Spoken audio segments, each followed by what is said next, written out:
My name is Don Klein, born and raised in Chicago, Logan Square. Uh, Went to Schurz High School. I graduated high school in '48, and it was right after high school. I was thinking of college so much, and one day I was just walking around one afternoon. I went downtown, and I went to the Navy station. I went to the Marines, and I went to the Coast Guard, I think, and I just went to each one of them and got information. But I wound up joining the Army because my brother Bob was in the Coast Guard.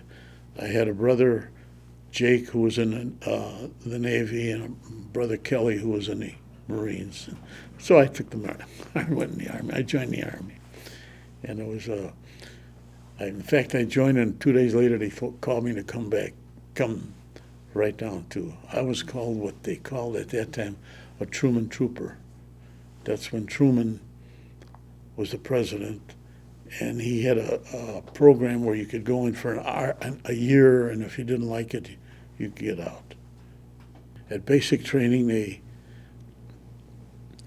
we did a lot of tests. We had to jump out of a second floor to see if you liked to be a paratrooper or they gave me a choice after all. I had a choice to be a telephone lineman or a cook, and I said, I'll be a cook. They sent me to San Francisco to go to cook school, and I was there for about 6 months, I think it was.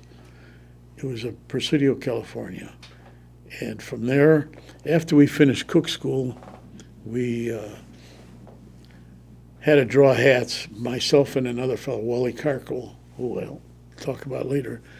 We both graduated cook school, and we had to pull a paper out of a hat where you were going to be assigned, because they assigned all the people who went to that cook school to different forts and regiment. Well, we both wound up with the same place, Fort Riley, Kansas.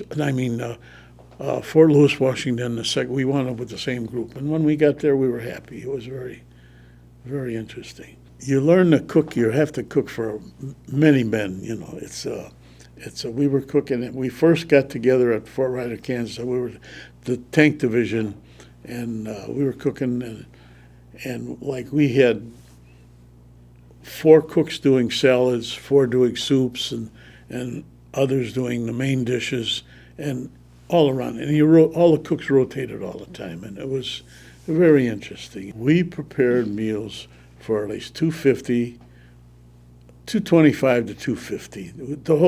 It was the whole company, which was company A.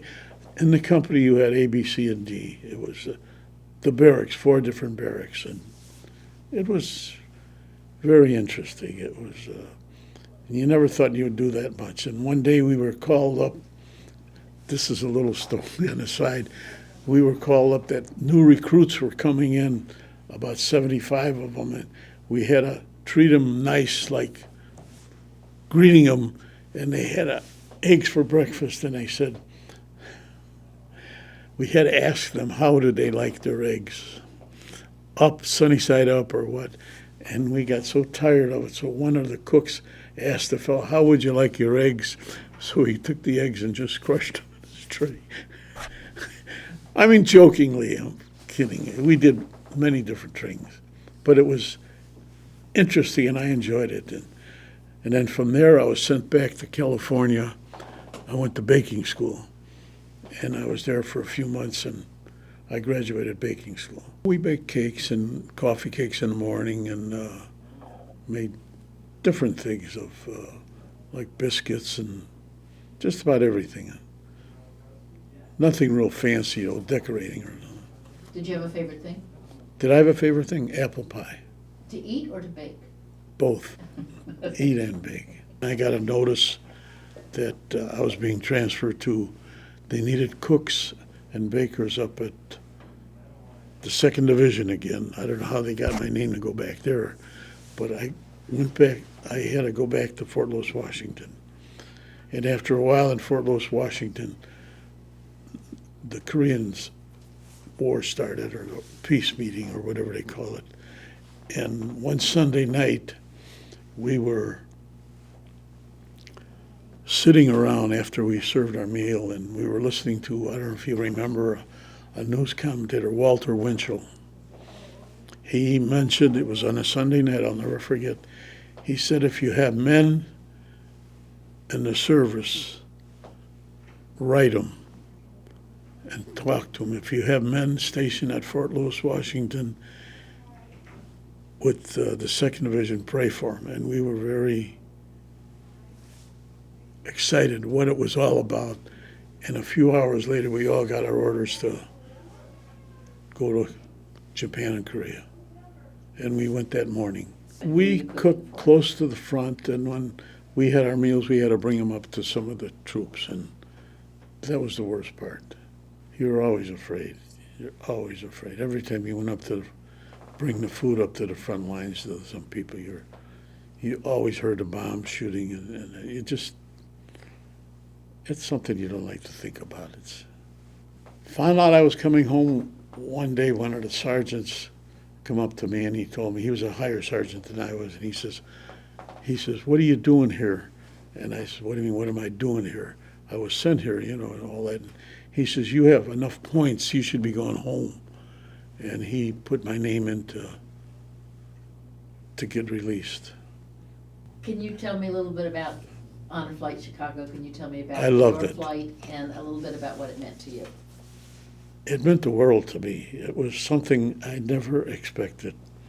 Being in that section where all the soldiers were with the raincoats in Korea, when I was there, it felt like I was right there. I had tears in my eyes. It was really so thrilling.